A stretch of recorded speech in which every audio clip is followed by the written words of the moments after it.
Good evening, everyone. Happy Thursday. It's so nice to see you all again this week. It's another beautiful day in Napa Valley. I see a few new faces, so I'll just go through the housekeeping. Most of you know the routine. Click on the participant button, puts everybody up over to the right-hand side with the little blue hand. You can click on the blue hand if you want to jump in and ask a question of us as we go, please do, but use that and keep your microphone muted until then, otherwise it kind of gives a lot of background noise. Also the chat box, there's a lot going on in the chat box, great tips and tricks and so forth being left there in the chat box, so don't miss out on those. And feel free to post questions, comments, say hi to your neighbors as we go along. I'm really excited about this wine tonight. It's absolutely delicious. And as you can see from the live webcam at the ranch right now, it is almost sunset, a glorious day here. That's parcel 10, that's our Malbec, just looking over to the west. Really super pretty, and if you're on our Facebook page often, you can regularly catch sunset with us. It can give you 15 minutes of peace at the end of the day, so join in for that if you need a little zen for the day. But I'm really excited before it gets dark out there to have our manager of viticulture, Michael Garcia, is out in parcel 24. We've looked at parcel 24 a lot over the last 6-7 months and what's going on. And he's got a great view looking right back at us where we are at the webcam. He's looking straight back from the opposite side that we were looking to, and not quite as many orange and red leaves over here, a little bit warmer spot on the ranch. Michael, thanks for joining us. You're a little bit in the shade now, but looking good. Yeah, absolutely. It's a little shadier than it was a few hours ago, but looking over at parcel 11 and parcel 10 where the webcam is, that's still fully in the sun, so it's a beautiful evening out here. Yeah, gorgeous. And looking over at parcel 11 to your left, you can definitely see the erosion control we talked about last week that you guys have been working on, and all that work that's been going on in that. It's completely covered now and sowing your cover crops. Can you give us an update on what else is going on at the ranch right now? Yeah, so what we've got going on is wrapping up the erosion control. Like you said, Emma, we've got straw going down on a lot of our steeper parcels and our new developments like 11 that we're looking at. And we are putting in seed with our seed drill. So almost all of our parcels will get cover crop seeded, and that'll help the biodiversity and the fertility of the soil. And also to help the fertility of the soil, we're composting. So the third practice before wrapping things up for the winters, we'll apply compost, which comes from two sources, primarily from our grape pomace, which we're looking at fresh grape pomace right there. From all of the seeds and skins, they'll get composted for a year, turned frequently, and that'll go back onto the ranch full cycle. And we'll also purchase some compost that's made just north of us in Lake County, and that's a mix with gypsum. And so depending on our parcel, we'll apply the compost gypsum mix, or we'll apply our homemade compost. And the gypsum helps in providing availability of cations. Some of our soils, we have many soil series out here at the ranch. Many of our soils are high in magnesium, and adjusting that with additional cations allows each little micronutrient to be taken up by the vines as needed, and it'll help in the crop for the next year to have a balanced crop.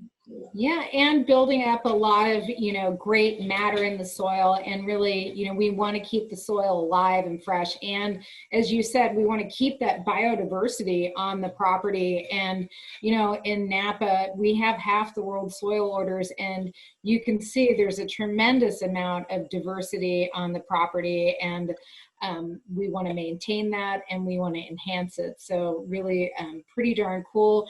And I saw there, parcel 11, you've got, looked like you were covering up the vines right now from that new planting. You want to tell us a little about that?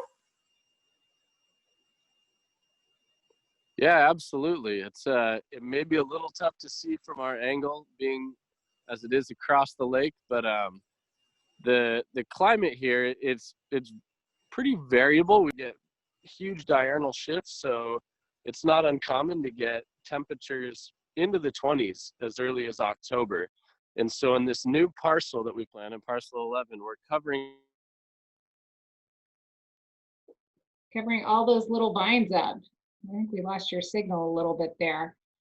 So covering all those vines up helps protect them from the frost, and we let them get some nice green shoots, so they've been storing up some energy, and hopefully next spring we're going to see a lot of great green growth out there. But a beautiful day at the ranch. We're going to ignore the fact that we can see where all the hillsides burn, but the rest of the property is looking pretty darn great, and looking really good out there. Hoping that that lake gets a little bit more water in there, because it's about as low as I've seen it. But we are heading into the rainy season, and are really hoping that we have a good rainy season, and all our erosion control is in place by the end of the month, so we're ready for it. So thank you so much, Michael, for showing us how beautiful the ranch is this evening. It's great to see. We've got Brooke Shank, our winemaker in the cellar, and Brooke, has been with us for a long time at St. Supéry, but what some of you may not know is that Brooke's blend was the catalyst for this wine. This Dollarhide elevation, we make the Elu, which is the best of our two properties, as a blend, not a varietal blend, and that wine is a combination of that high elevation vineyard Dollarhide and our Rutherford vineyard. And what Brooke did here with this wine is she blended just Dollarhide property to kind of enhance our Cabernet Sauvignon from this single vineyard wine. So the first vintage was 2009. It was your blend, Brooke. So Brooke, give us a little update on how you decided that Malbec from Dollarhide and the Cabernet parcels that you chose were particularly great for this wine. Brooke, have I lost you? So Malbec, I'm here. Yay. Can you not hear me? Can you hear me? Gotcha. Okay, I'm here. Malbec is really, really a juicy grape. And there's lots of boysenberry and tons of juiciness, acidity, color. It adds a lot to a blend. And we do use Malbec in our Elu, and we use it also in our Napa Valley Estate Cabernet Sauvignon. But it's powerful at Dollarhide. And we get these luscious tannins from the 3 parcels of Malbec at Dollarhide, and to blend those luscious, the juicy fruit and the luscious tannins into Cabernet Sauvignon from Dollarhide, I just thought that was a good pairing. So that's the way we put together that first. The first blend in 2009 had 10% Malbec. And this 2000, it can go anywhere from 10% to 16%, just depending on the vintage.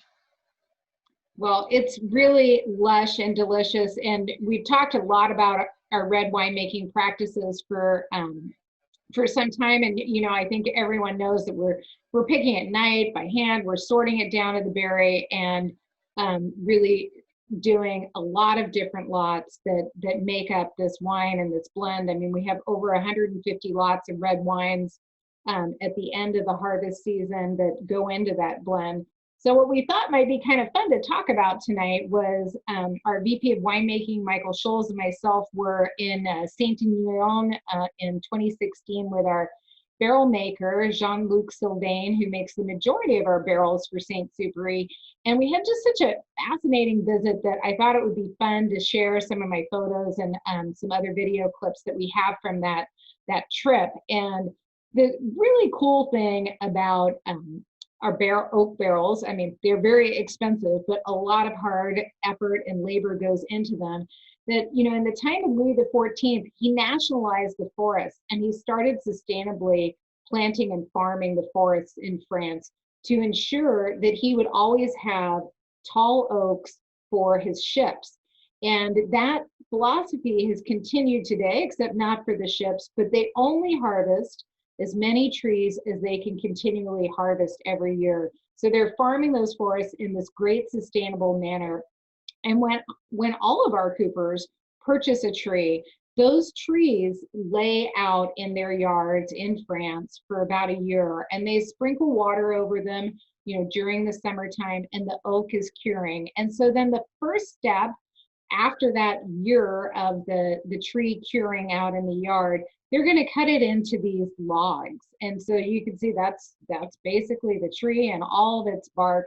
And then they're taking that, and with these trees, they hand split them with a wedge down the grain. So they're looking for that grain that they're splitting. I mean, that's a big tree trunk that he's using there to split through, and dividing all of those up, really quite skillful in lining that up with the right grain so you can maximize the use from that tree. They do use all the other parts of the wood in other areas, and then they take those and they trim them down. You can see in this video that I took that there's a laser line where he's lining up the grain and getting just the right size of stave out of that. So it's very highly skilled, very labor intensive. And then we get those staves and they sort them for quality to make sure that they all have the right grain and they're looking good. And then they stack them, as you can see, with plenty of air in between, and they put them back out in the yard at the barrel builders. And they sit there from 1 to 3 years, and they're curing out there in the sun. You can see the different colors and weathering of those staves while they're out in the yard. And that really softens the tannins. It takes away those bitter tannins. And we found while we were there that we really do love them to sit out in the yard for 3 years. And there's Jean-Luc Sylvain, you know, third generation barrel builder out there with the staves at his cooperage. And so once the staves have aged for a long enough time, they go back in and they just get shaved down here to take off that weathering. So they're going through that. And another check to make sure that they're good quality. Here's Jean-Luc comparing the two and making sure that that's the right kind of stave. And then we're ready to build a barrel. So these barrel builders, they apprentice, right, for a couple of years before they're able to make barrels on their own. There's a pretty long apprenticeship, and they're all super skilled. And so these guys are making the barrels, they're tying together with the hoops, and then they're going to put them over some heat and water to bend the shape of the barrels. And so while Michael and I were there, Michael had been working with Jean-Luc on our own personal custom toast that is unique to Saint Supéry and unique to what we do with Jean-Luc. And that involves how much time we're toasting the oak and the flavors of the oak and the time that's aged also in the barrel. So really quite labor intensive, but it adds we want to have the oak present but not dominant. So those final steps are making a head for the barrel, which can be toasted or not toasted, again, with some of the smaller staves. And then those are cut and put on the head. So they'll just do a quick little spin of those hand blocked staves together and pop them on the barrel, polish the barrel up, and it's ready to ship to us here. So quite a lot of thought and effort and training really goes into this. Just like our team in the vineyard, we have a lot of really skilled people doing very specific and highly trained jobs, from pruning to suckering, and all of that is really super cool. How hard everybody works to put this great bottle of wine on the table for all of us today. So I think we've got a little bit better signal back with Brooke. And hopefully we can get her back again to tell us just a little bit more about this delicious fruit. I'm seeing online that we're loving the deep purple, full body, well integrated, and great flavors and very nice wine. Dezel's giving you lots of kudos there, Brookie. So can you tell us a little bit about what your Thank you. like for the flavor profile? Yeah, so we have 40 different blocks at Dollarhide of Cabernet Sauvignon, and that's a lot of choices. We also make a few different Cabernet Sauvignon blends, and then we have, of course, our single vineyard Dollarhide Estate Cabernet Sauvignon as well. So for the Dollarhide Cabernet, we are using all the older vines, which are 30 to 35 years old. Those vines are super low yield producing and really small berries. They have a lot of density and integrity, and just because it's 100% Cabernet doesn't mean that it comes from one block, because it could come from many blocks actually to make that blend.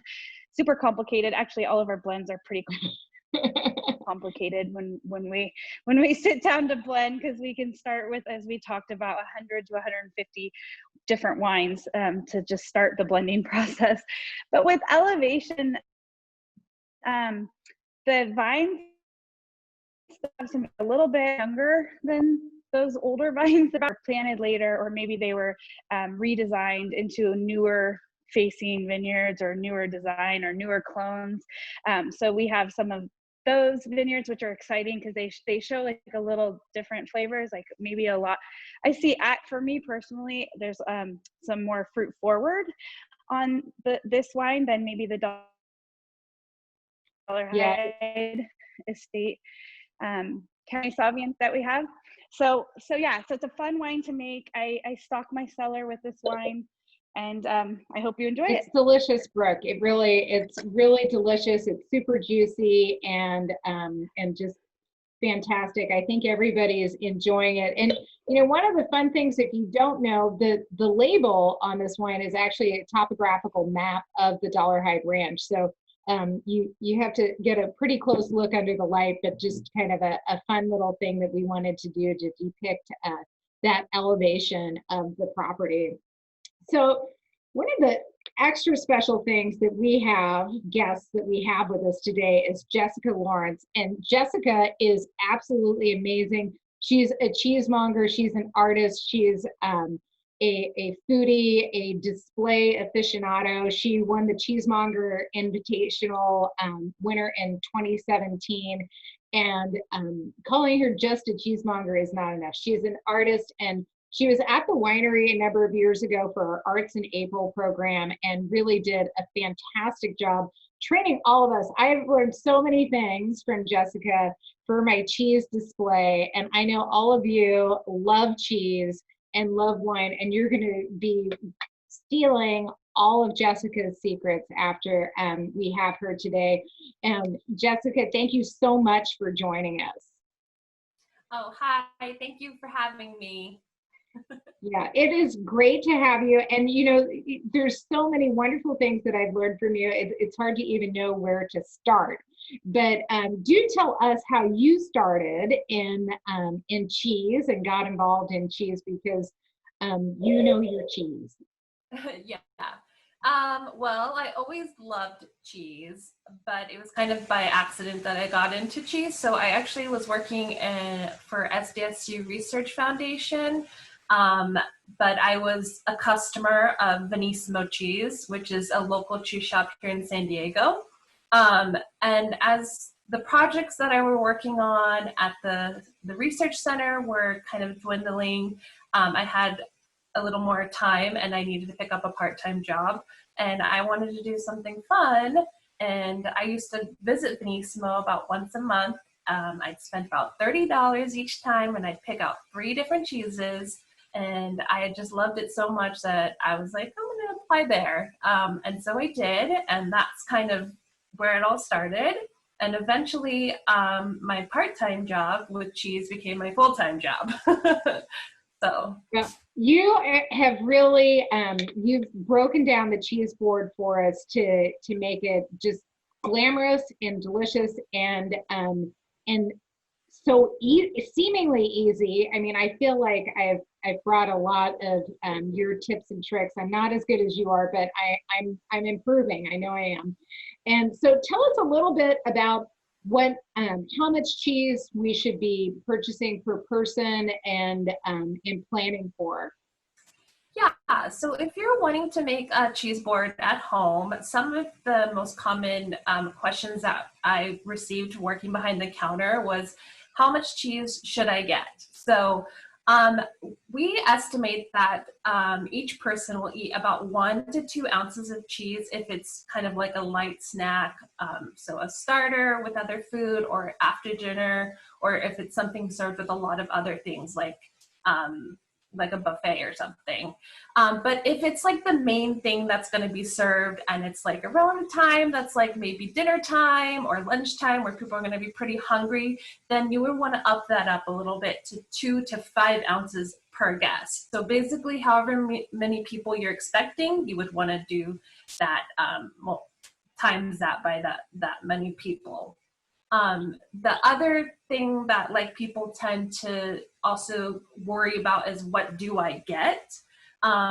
If you're not doing any specific pairings with any like specific themes, then I would just recommend a variety of cheeses, maybe 3 to 5. If you do more than like 5, maybe even 6, it gets a little like overwhelming, I would say. Mm-hmm. So I would stick to 3 to about 5 varieties, and make sure you vary in texture, styles, and flavor profiles.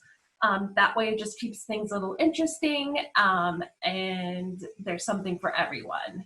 Yeah. And then something for everyone's important. Yeah. And then I would say if you're getting started in making cheese boards at home and you're like, I don't know what to get with this stuff, there's kind of just these simple rules of, I'd say you want to get something sweet, so something like a dried fruit. I'd say the trifecta is usually like figs, cranberries, apricots.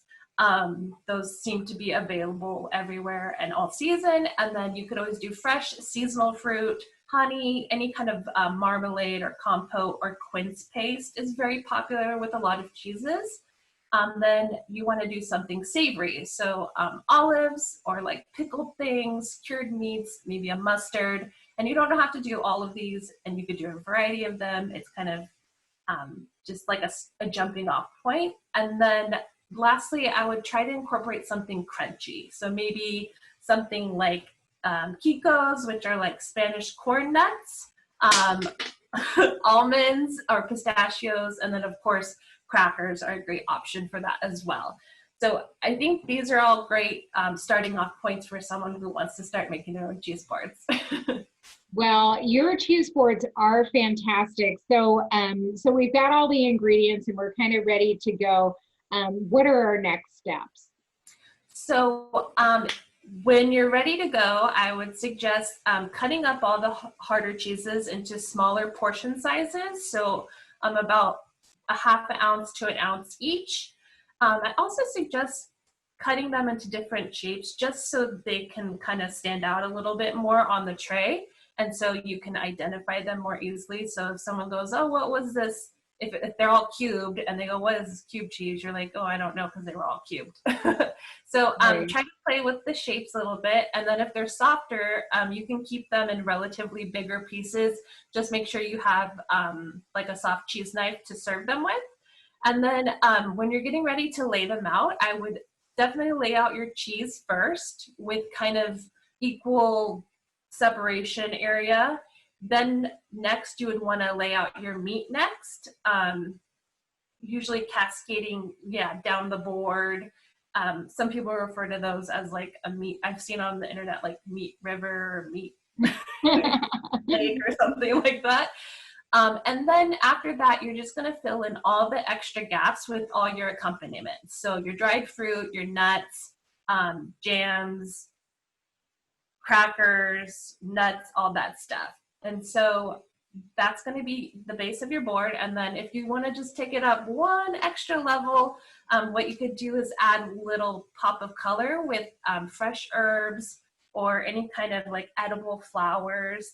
In this particular picture, I used a butternut squash and made like little flowers. So that'll just kind of add like a little extra pop, is what I say. I like to say.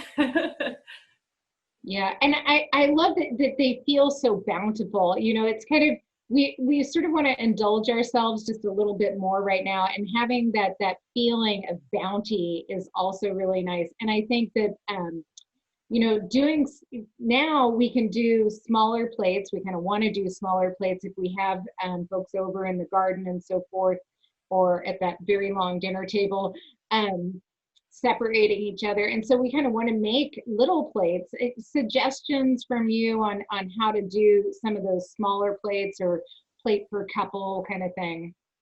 Yeah, you can definitely take all of these tips and scale them down to like a personal plate. So this is one that I'm going to enjoy after this. That is probably a good for 2 people. So me and my boyfriend. And I used all the same techniques and whatnot, but I just scaled it down. And this is just like a mini sheet pan. Yeah. And they also have like disposable, like eco-friendly ones that you can purchase like at like Smart and Final or something, that you can make if you're going to do like a picnic, social distance picnic. But yeah, all of these tips definitely apply to like scaling down to whatever size is good for you. Well, absolutely gorgeous. Kathy is saying, it's amazing. You're an artist, Jessica. We all think you're amazing. You know, one of the things that will just blow away your guests, that I've done quite a number of times, that we learned from you when you were at the winery, was blow torching the Humboldt Fog cheese with the sugar, the raw sugar on it. Can you share that with everyone? Because it is going to impress all of their guests. It looks impressive, but you guys are going to be shocked at how easy it is. So you literally take a Humboldt Fog mini wheel. They usually are about 1 pound. They're like about this size. You're going to want to unwrap it and then flip it on its side. And then you'll cut down the side with probably the best would be a wire cutter, just so you get a smooth cut. And then you will take the inside part and sprinkle a little bit of that raw sugar, and then just get your brulee torch and torch away.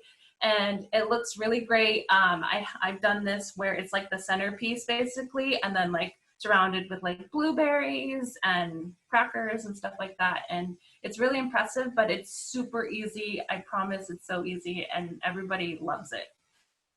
It is. And you know, the best thing about dividing the cheese in two, it means you can have it twice.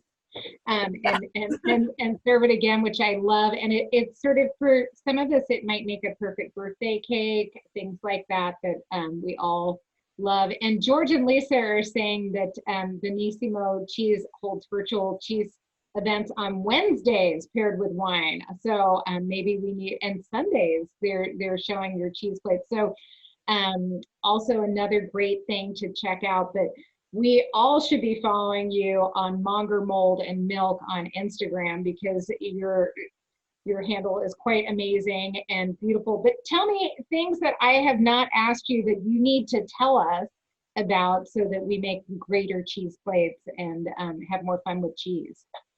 One thing I want to mention too is that when you're getting ready to eat your cheese, you're going to want to bring it out to room temperature.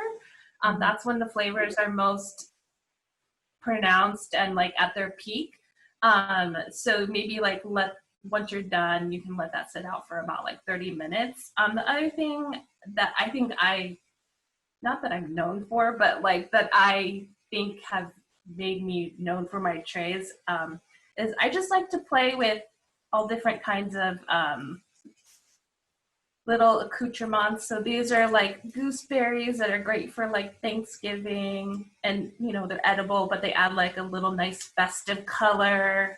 You know, persimmons are coming in that I think will add, yeah.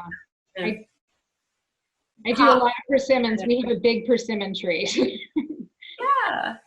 Any kind of herbs. I like seasonal herbs too. Like these ones are like little hibiscus flowers. that are nice for like a fall tray. Beautiful. Yeah, so kind of like don't be afraid to, you know, play with different foods that maybe you didn't think would go with cheese, but they probably will. I think one of the things I really learned from you was the pops of color. And so I often use the persimmon like you suggested, or I peel some of those little baby seedless oranges and bring in figs and more color. And that mounding is a beautiful thing, and mounding the colors. This cheese plate that you did is the perfect dessert with our Moscato right in front of us. Just gorgeous. Yes. Definitely like a salty, strong cheese is going to be great with like something a little more sweet for like a nice contrasting pairing. Well, and we always like to talk about pantry pairings and things like that. Do you have any tips for us for our leftover cheeses?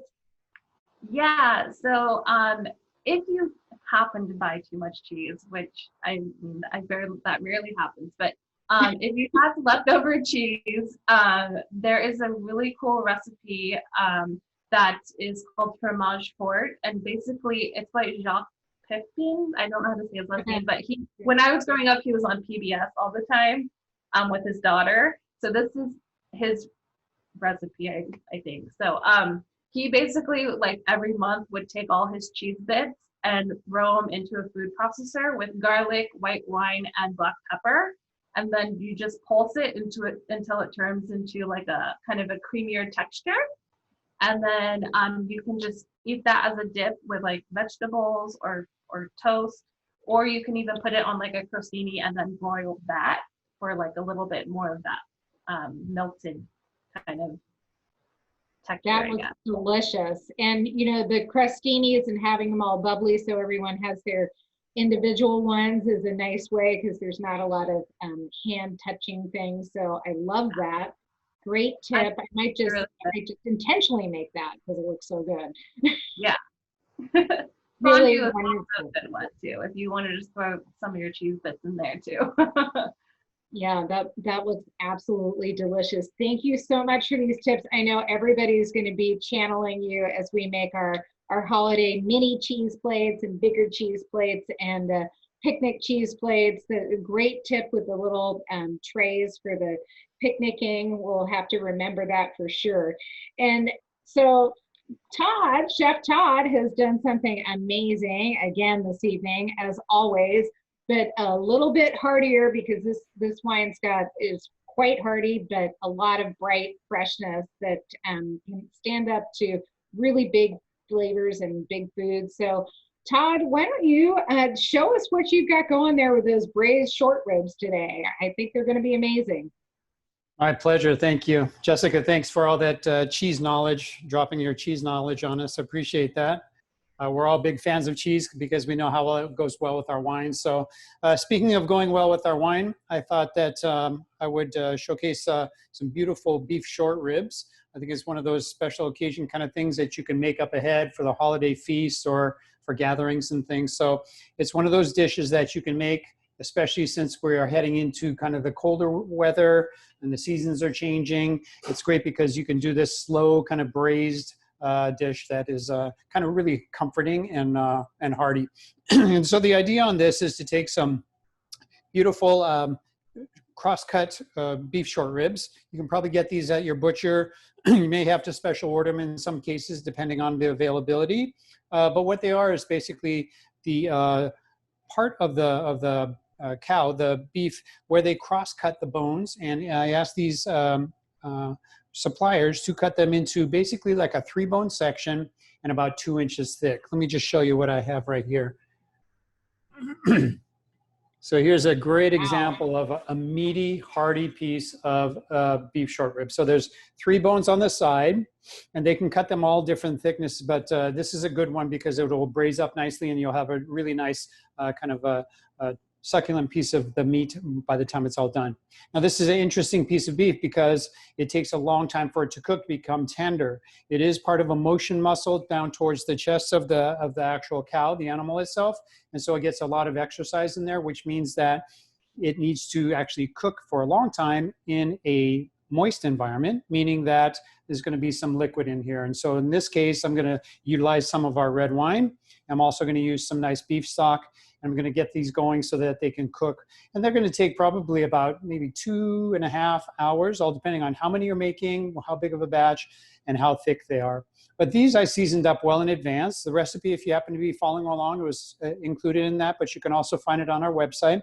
I seasoned them up very well with some cracked black pepper and some salt. So it really has a chance to kind of permeate and penetrate the meat surface there. So you have some really good seasoning on there. And then pat them dry afterwards so they're all ready to sear off. What I have is a pan on the side here. Let's see if you can make sure I see that. There's a hot pan that I've already kind of preheated.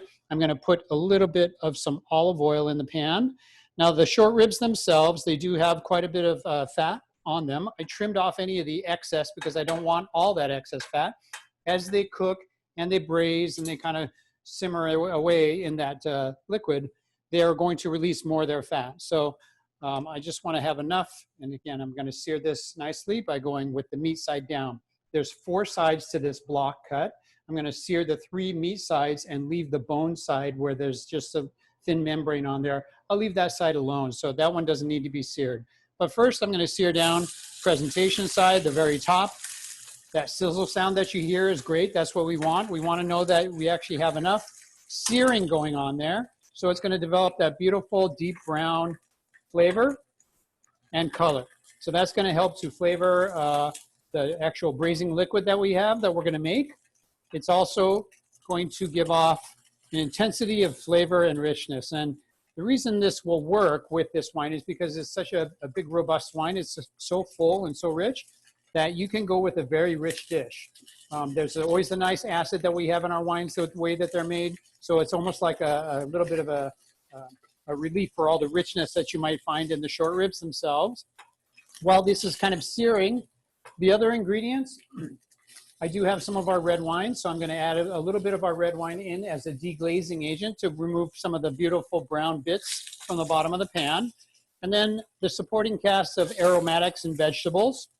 What I thought I would do is utilize a real simple recipe for you. You just have some onions, some carrots, and then I also put some mushrooms, which are left whole on the caps, because you can actually have those as part of the garnish afterwards. The onions and the carrots will most likely, after hours of simmering, they'll be so soft that you probably wouldn't want to serve them as a side vegetable. But the mushroom caps on the whole will hold up. There's just a little bit of tomato paste. And I'm using that to kind of add a little more depth of flavor and color. It's going to concentrate and caramelize. As we're looking at this, I don't know if you can see that or not, but it needs to brown just a little bit further. But it's really developing that wonderful Maillard reaction, all that brown toastiness. This is what makes bread taste so good. This is what makes roasts and things like that taste so good. When you get the nice sear on a steak, that's what it all comes from. It's the proteins and the aminos and the carbohydrates that are kind of searing on the outside that give it that wonderful brown taste and flavor. So as I sear these then, I'm going to flip it over to the next side. That looks pretty good. Again, on the meat side, and I'll let that sear for a bit.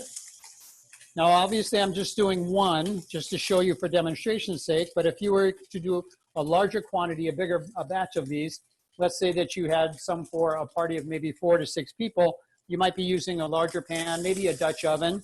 The nice thing about this is you can still do this same method of starting and searing and developing the browning, but eventually, if you wanted to, you could actually flip it and turn it into your crock pot, your slow cooker, or even your Instapot, which are very popular nowadays. So you can utilize those as the cooking vessel, but I would highly recommend this whole starting process to be able to develop some of the flavor.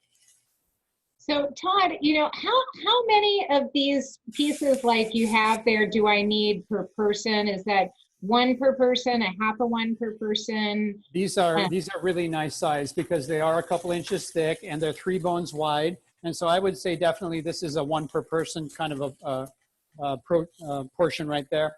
Other things that I need here is a liquid to actually cook this in. And so that will help to keep the moisture in there, but it will also allow the collagen, which is kind of tough, to turn into gelatin, which adds to the mouthfeel. So in that case, what I'm going to use is some really nice beef broth. You can buy this in almost all the stores now, whether it's beef stock or beef broth. The broth is made with a little bit more proportion of the bones and some of the meat and trim. So it should be pretty hearty and pretty rich on its own. You always want to start with great ingredients that will add to your final products. And so that's what the bone broth is going to do there for you. As I have these, the short rib browning up nicely, you can see almost on all 4 sides. I'm going to go ahead and add these mushroom caps in because they're going to be part of a garnish. And I want to start the browning process on that. But I'll hold off on the other vegetables because I want to make sure that they have a chance to brown individually on their own. So it's all about caramelization and browning and developing flavors here. All right, as I get really close to being done on this short rib, just browning the 3 sides, not too aggressive and not too dark, but just enough to build up some of that flavor. And let's see if you can get a good shot of this here. There's some beautiful browning all the way around. But yet it's one of those cuts that's really tough. And so it really needs that soft, gentle kind of cooking method to be able to tenderize it. And so it's a slow, low kind of a method here.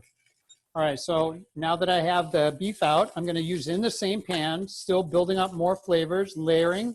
I'm gonna go ahead and add the onions and the carrots.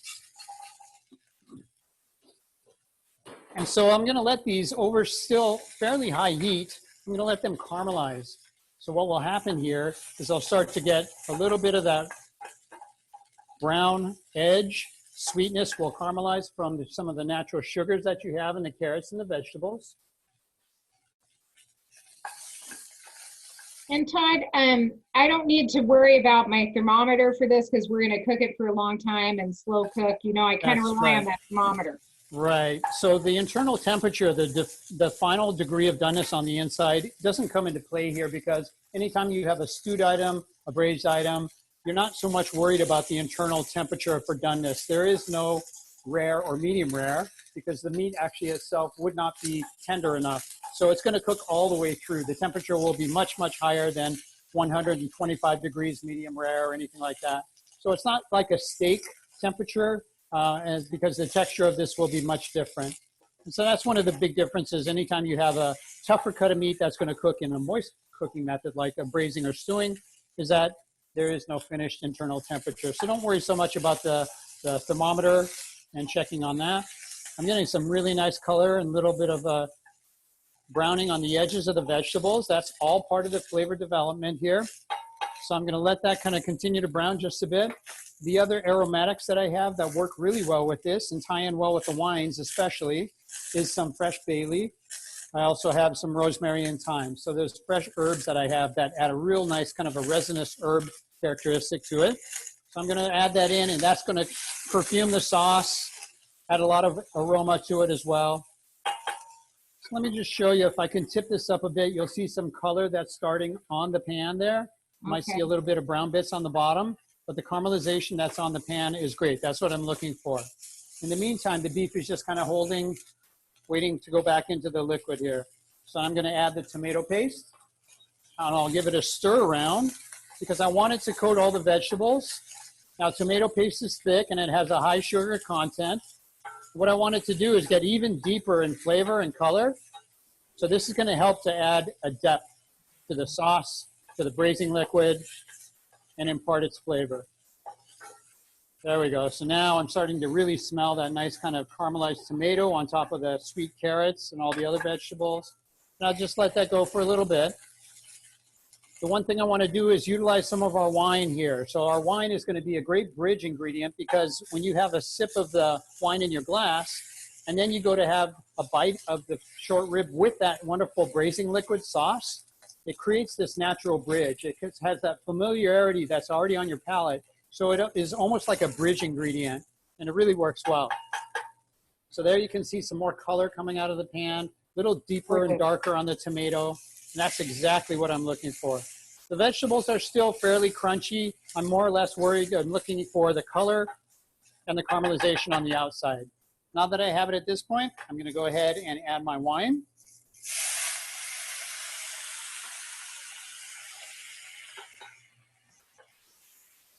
And immediately it starts to evaporate and concentrate, cooks away the liquid, and the intensity of flavor gets deeper and darker. It creates this acidic background that helps to cut through some of the richness in this short rib, in this particular cut. So it goes from maybe about 2/3 down to about a 1/3. So I'm going to cook it down until it's concentrated so it doesn't have a raw wine kind of a flavor to it. And there you can see a lot of nice, almost like a glaze there, just about. Oh, yeah. So that cooked down very quick because of the heat. And then what I'm going to do is go ahead and put my beef short rib in. And imagine, again, this could be 3 or 4 in a pan, depending on the size that you're using. Everything would just be scaled up as far as the amount of vegetables, the amount of wine, the amount of stock. And so now I'm setting it in, but what I'm doing is putting the beef in with the meat side down, because the meat is going to need to be partially submerged with the stock. So now that I have that kind of cooked down, I'm going to go ahead and add my beef broth, and I'm going to bring it up to about halfway to close to 2/3 of the way, not entirely full up to the top level, because I want it to be very concentrated. So what's going to happen here is it'll come up to a slow temperature, up to a nice simmer, no boil, just a tiny bit of salt so it cooks into it. Even though I season the beef, I still want to have a nice flavorful braising liquid. So this will help to make sure that the flavors kind of cook all in together.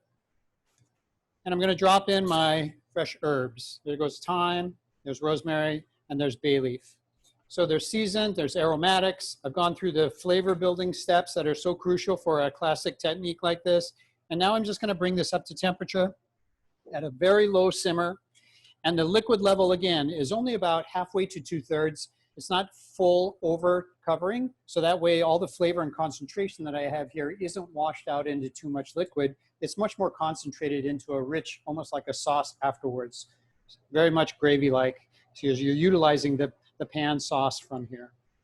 So that's a great thing to do to get it up and going.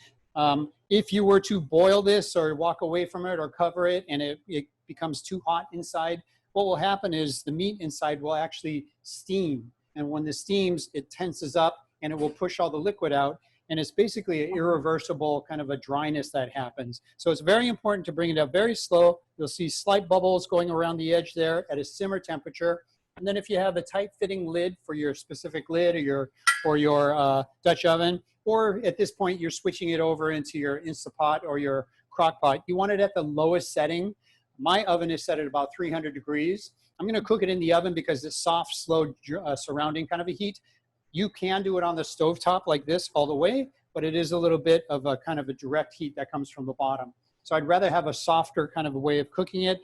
Again, I'm going to be very patient with this and kind of baby it along because it definitely rewards you if you can get it done right. So soft, slow, low, flavorful, and just let it kind of cook and take its time. Probably close to 2.5 hours. Yeah, I'm getting close to 2.5 hours on this one, depending on how many you have in a pan. Make sure that your temperature is just starting to bubble. I don't know if you can see that or not, but there's just a slight amount of bubble going on. Then I know that I can actually cover it up and I can put it into my low oven. And I'll probably set a timer for about 1.5 hours. And at that 1.5 hour time frame, that's when I can take a look at it and see if I need to either turn the short rib over to make sure that it's in contact with that wonderful braising liquid. And then the way to be able to determine if it's done or not is basically to check it for fork tenderness. So obviously for time's sakes, I went ahead and made some up ahead of time. And here's what I have that I pulled out from the braising liquid already.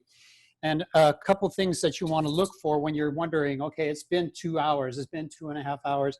Are my short ribs done? Well, for one thing, you should be able to insert a fork in and do a slight little twist, and you'll see that the meat gives just a bit.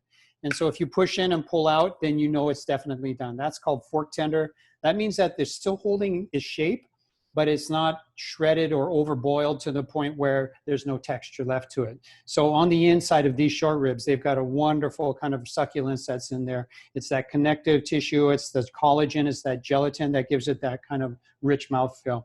So what I did was I removed them from the actual pan, and I strained out all of that braising liquid into a pot. And basically that pot is kind of simmering away so that I can clean up my sauce. It will take quite a bit of degreasing. So if you have a fat skimmer or maybe one of those turkey baster where you soak up the oil off the top of the pan, you want to clean up that excess oil that floats up to the top. And then you can concentrate down, check the seasoning on your braising liquid, because that's where a lot of the great flavor comes from. And so this is basically ready to be plated up and served. If you happen to have your favorite sides for the holidays, whether you are doing maybe some mashed potatoes, some polenta, could be pasta, something like that.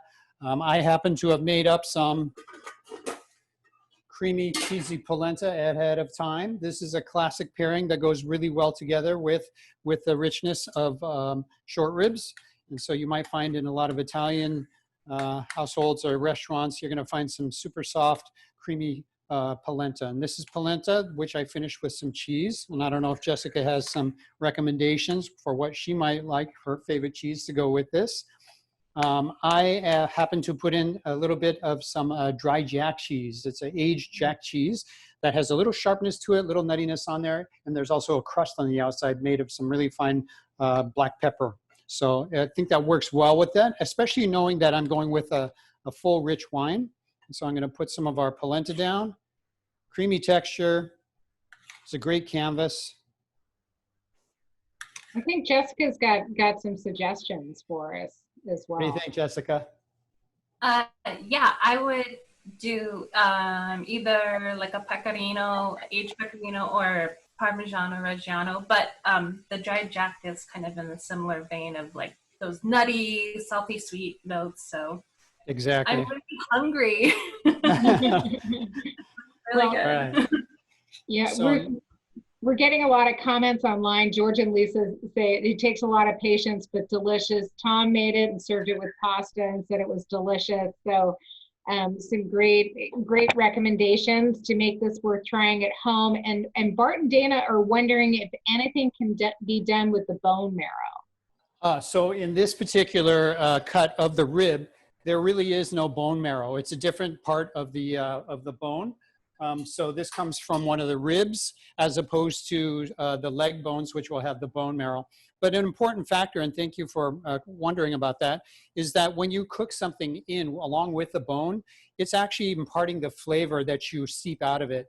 Most of our stocks, most of our broths are made from the actual bone. So chicken bones for chicken stock, beef bones for beef broth, etc. So a lot of flavor comes from that, and that's where it goes into the sauce. Here's my finished sauce that I have. I also happen to have some of those mushrooms, the mushroom caps that you saw earlier. So I can garnish with that. And again, you can do any vegetable you want to go with this. It can be the seasonal vegetable. The main thing is, there we go, some of that wonderful sauce that was cooked down, concentrated, degreased really well. Gives it a nice sheen and glaze. Gorgeous. But it's already flavored, and I can smell the aromas of the rosemary in there and the thyme in there. That bay leaf really works well with all of that. And it does have the red wine in there, so it's already got a nice background to it. A couple of garnish ideas and just things that I happen to have. I still have some beautiful butternut squash. We're right in that season, so I basically cut some slices, and then I just blanch them off, simple and clean. So you can garnish with this. It helps with the color, but it's also very seasonal and delicious. Oh, beautiful. And then why not put a little bit more of that cheese, since there's cheese in the actual polenta, and we happen to have a cheese guest on hand right now. I'm going to go ahead and shave some of our dry jack cheese, just little bits here and there, because a little pop of that with the sharpness, that cheese, touch of the salty characteristic to it. Can't go wrong with that. And then the last bit, knowing that I've got rosemary in the sauce and it's flavored pretty well. My rosemary shrubs out on the property here at the estate have some beautiful blossoms, which are edible. As Jessica was mentioning, the eye appeal and the colors that make things pop. This still works with it, and it kind of breaks up some of the dark, rich sauce by adding just a few of these wonderful rosemary blossoms on here. That's gorgeous. I think I could see a little broccolini with that as well. Little broccolini would be fantastic. Yeah, so any of your, winter vegetables, your squash, things like that should be really delicious along with this. Let's see if I can get a close up on this for you. Oh, Looks fantastic, Todd. Once again, amazing, amazing. You're making us all much better chefs at home. Thank you for that. It's Put a really little time and let the short ribs do the slow and low kind of cooking, and they'll add a lot of love to the dish. just gorgeous. You know, Todd, as you know, in my house, if you don't like leftovers, you're going to be starving. Yeah. And so I probably, you know, would make it enough for, you know, 4 or 6 because, well, I'm doing it. I might as well make a little bit more. Suggestions for me for leftovers for that. Well, leftovers would be pretty rare, but in the case that you did make quite a bit, it is a already tender, really rich piece of beef. So if it happens to be refrigerated and cold, you could always cut it up or cube it from cold state. You can maybe add that into a braised dish that might have maybe some beans with it. If you wanted to do that, you could also add other vegetables along with that and put it over some pasta or toss it in with it. Utilize some of the sauce itself there if you want. You could also take some of this meat and maybe shred it or chop it really fine. Add a nice cheese like some ricotta or fromage blanc, maybe some spinach and some fresh herbs or something. And you could make a ravioli filling and fill it into some pasta. Anything like that should be really delicious and a great way to utilize, you know, really flavorful leftovers. Well, we got a request for a sandwich out of it, and I'm thinking I do make some nice baguettes that could make a good gooey, maybe messy sandwich. Brought Yes. dinner, like looks really great. That would be You've done great. it again, Todd. Thank you. And that's kind of getting us in the mood for our warm winter night series. I think it's quite lovely. Thank you so much for that. And remember, everybody, there's only a couple of days left to enjoy Merlot month here. And so that doesn't mean you can't drink Merlot all year long, but it's a good excuse to open a bottle the next couple of nights.